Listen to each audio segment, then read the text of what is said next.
दोस्तों नमस्कार, Z plus में आपका स्वागत है। आज बात करेंगे संविधान के अनुच्छेद 368 की, जो संसद को संविधान संशोधन का अधिकार देता है। दोस्तों आगे बढ़ने से पहले आपसे एक छोटी सी गुजारिश, यदि आपने अभी तक मेरे चैनल को सब्सक्राइब नहीं किया है तो प्लीज़ इसको सब्सक्राइब कर लीजिए और बेल आइकन को भी प्रेस कर दीजिए। आते हैं पॉइंट पर। दोस्तों, संविधान संशोधन पर चर्चा के दौरान संविधान सभा में पंडित जवाहरलाल नेहरू ने कहा था कि संविधान इतना कठोर नहीं होना चाहिए कि राष्ट्रीय विकास और परिवर्तनशील आवश्यकताओं का समायोजन न कर सके। डॉक्टर अंबेडकर ने कहा कि जो लोग संविधान से संतुष्ट नहीं हैं उन्हें सिर्फ 2/3 बहुमत हासिल करना है। यदि वे देश की संसद में 2/3 बहुमत नहीं प्राप्त कर सकते तो इसका मतलब साफ है कि देश की जनता उनके इरादों में उनके साथ नहीं है। दोस्तों, आमतौर पर संघीय व्यवस्था में संविधान संशोधन की जिम्मेदारी किसी विशेष संस्था को दी जाती है, न कि संसद को। या संविधान संशोधन के लिए एक कठिन प्रक्रिया का पालन करना होता है ताकि संघीय संसद की इच्छानुसार संघ और राज्यों के बीच संबंध प्रभावित न हो सकें। दोस्तों, भारत के संविधान निर्माता संसद की सर्वोच्चता को स्थापित करने के पक्ष में थे ताकि राष्ट्र त्वरित प्रगति के पथ पर अग्रसर हो सके। इसलिए उन्होंने उन प्रावधानों के संशोधन के लिए सरल माध्यम चुना जो देश के संघीय व्यवस्था को प्रभावित न करते हों। इसके लिए 2 तरह की व्यवस्था की गई। प्रथम, संविधान के प्रावधानों का परिवर्तन संविधान संशोधन नहीं समझा जाएगा और इन संवैधानिक परिवर्तनों को संघीय विधायिका यानी संसद साधारण बहुमत या साधारण विधायी प्रक्रिया के अंतर्गत कर सकती है। दूसरा, संविधान के कई दूसरे प्रावधानों के परिवर्तन के लिए संविधान की धारा 368 के अंतर्गत प्रदत्त संविधान संशोधन की प्रक्रिया का पालन करना होगा। परंतु कुछ मामलों में संविधान संशोधन की प्रक्रिया उन प्रावधानों की प्रकृति के ऊपर निर्भर करेगी जिनका संशोधन प्रस्तावित है। दोस्तों, संविधान के अनुच्छेद 368 के अंतर्गत सभी प्रकार के संवैधानिक संशोधनों को संसद द्वारा 2/3 बहुमत से पारित करना पर्याप्त है। पर ऐसे संशोधन जो देश के संघीय ढांचे को प्रभावित करते हों, उनके लिए यह आवश्यक होगा कि कम से कम देश के आधे राज्य विधायिकाओं यानी स्टेट लेजिस्लेचर का अनुमोदन हो और उसके बाद ही विधेयक को राष्ट्रपति की मंजूरी के लिए प्रस्तुत किया जा सकता है। ध्यान देने की बात यह है कि भारत में संसद ही किसी संविधान संशोधन के लिए सक्षम संस्था है और यहाँ संविधान संशोधन के लिए किसी विशेष संस्था का प्रावधान नहीं है। दोस्तों, संविधान संशोधनों के उद्देश्य से किसी विधेयक को संसद के दोनों सदनों यानी लोकसभा या राज्यसभा में से किसी भी सदन में प्रस्तुत किया जा सकता है। सदन के अंदर चर्चा के बाद विधेयक दोनों सदनों यानी लोकसभा या राज्यसभा में विशेष बहुमत से पारित हो जाता है तो इसे राष्ट्रपति के पास उनकी सहमति प्राप्त करने के लिए प्रस्तुत किया जाता है। विधेयक पर राष्ट्रपति का हस्ताक्षर होते ही विधेयक कानून बन जाता है और संविधान संशोधन की प्रक्रिया पूरी हो जाती है। दोस्तों, ये विशेष बहुमत क्या है?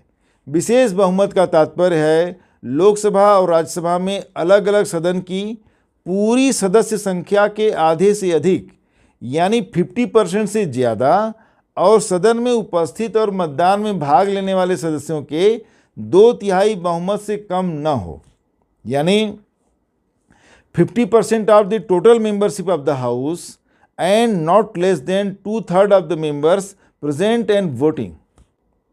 दोस्तों, अनुच्छेद 368(2) के अनुसार यदि प्रस्तावित संशोधन देश के संघीय व्यवस्था से संबंधित प्रावधानों को प्रभावित करता है, जैसे राष्ट्रपति का चुनाव आर्टिकल 54-55, सुप्रीम कोर्ट और हाई कोर्ट आर्टिकल 241, संघ और राज्यों की कार्यकारी शक्तियां आर्टिकल 73-162, संघ और राज्यों के बीच विधायी शक्तियों का विभाजन, 7वीं अनुसूची की सूचियां, संसद में राज्यों का प्रतिनिधित्व आर्टिकल 80-81, स्वयं अनुच्छेद 368 इत्यादि, तो देश के कम से कम आधी राज्य विधानसभाओं द्वारा या जहां 2 सदन हो वहां दोनों सदनों द्वारा प्रस्तावित संशोधन विधेयक का अनुमोदन आवश्यक है।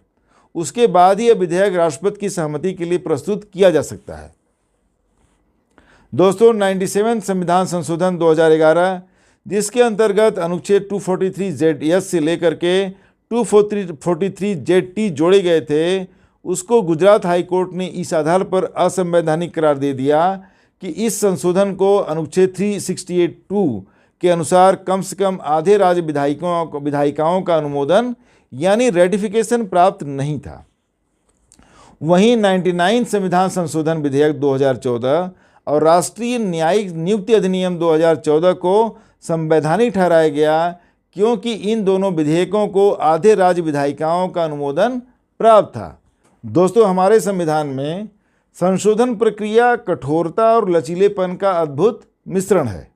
जहां एक तरफ विशेष बहुमत या संशोधन की विशेष प्रक्रिया इसे कठोर की श्रेणी में रखती है, फिर भी यह प्रक्रिया इतनी जटिल नहीं है यदि अमेरिका या कई अन्य देशों के संविधानों का तुलनात्मक अध्ययन किया जाए। दोस्तों, हमारी संसद देश की साधारण विधायिका है, पर संविधान इसी संसद को कॉन्स्टिट्यूएंट पावर यानी घटक शक्तियां भी प्रदान करता है और संविधान संशोधन के लिए अलग से कोई संस्था या निकाय नहीं है। हाँ, संसद के कॉन्स्टिट्यूएंट पावर्स अनुच्छेद 368 के विशेष प्रक्रिया के प्रावधान के अधीन है। दोस्तों, हमारे देश में संविधान संशोधन की प्रक्रिया में राज्य विधायिकाओं की कोई भूमिका नहीं है। अनुच्छेद 368 के अनुसार संसद के दोनों सदनों में से किसी भी सदन में विधेयक प्रस्तुत करके संविधान संशोधन की प्रक्रिया को आरंभ किया जा सकता है।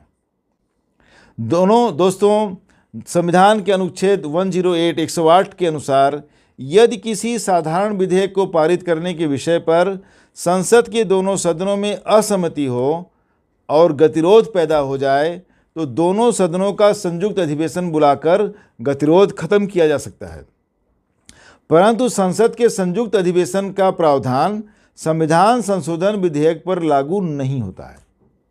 अनुच्छेद 368(2) के अनुसार संविधान संशोधन विधेयक दोनों सदनों में अलग अलग विशेष बहुमत और विशेष प्रक्रिया के माध्यम से ही पारित किया जा सकता है। तात्पर्य यह है कि सदनों के संयुक्त अधिवेशन यानी ज्वाइंट सेशन का प्रावधान सिर्फ साधारण विधेयक पर उपलब्ध है। संविधान संशोधन विधेयक के लिए राष्ट्रपति के पूर्व अनुमति की भी कोई आवश्यकता नहीं है। दोस्तों, अनुच्छेद 111(1) के अंतर्गत जब साधारण विधेयक दोनों सदनों द्वारा पारित होकर राष्ट्रपति के समक्ष प्रस्तुत किया जाता है, उनकी सहमति प्राप्त करने के लिए तो राष्ट्रपति के सामने दो विकल्प हैं। प्रथम विकल्प यह है कि वह विधेयक पर हस्ताक्षर कर दें और वह विधेयक कानून बन जाएगा। राष्ट्रपति के सामने दूसरा विकल्प है कि वह अपनी सहमति देने से इनकार कर दें, यानी वह एसेंट को विदहोल्ड करने की घोषणा कर सकते हैं। इस अवस्था में विधेयक कानून नहीं बन सकता। दोस्तों, जहां तक बात है संविधान संशोधन विधेयक की, तो यहाँ राष्ट्रपति को वह स्वतंत्रता प्राप्त नहीं है। यदि संविधान संशोधन विधेयक दोनों सदनों में विशेष बहुमत से पारित होकर राष्ट्रपति के समक्ष प्रस्तुत किया जाता है तो राष्ट्रपति की सहमति देने की अनिवार्यता होगी, उन्हें हस्ताक्षर करना पड़ेगा। अर्थात संविधान संशोधन विधेयक को सहमति देने के लिए राष्ट्रपति बाध्य हैं। दरअसल संविधान के 24वें संशोधन 1971 में राष्ट्रपति के वीटो पावर को समाप्त कर दिया गया और उसके स्थान पर शैल गिव हिज एसेंट अनुच्छेद 368(2) में जोड़ा गया। दोस्तों, देश के संविधान विशेषज्ञों के बीच एक विवाद खड़ा हो गया कि क्या अनुच्छेद 368 के अंतर्गत बनाए गए कानून अनुच्छेद 13(2) के अनुरूप होना चाहिए। गोलकनाथ फैसला, 24वां संविधान संशोधन, फिर केशवानंद भारती जजमेंट और संविधान के बेसिक फीचर यानी मूल ढांचा इत्यादि पर अगले वीडियो में बात करेंगे, क्योंकि वीडियो लंबा हो जाएगा। मिलते हैं नेक्स्ट वीडियो में। मेरे चैनल को सब्सक्राइब करेंगे तो मुझे आपका सपोर्ट मिलेगा। नमस्कार, धन्यवाद।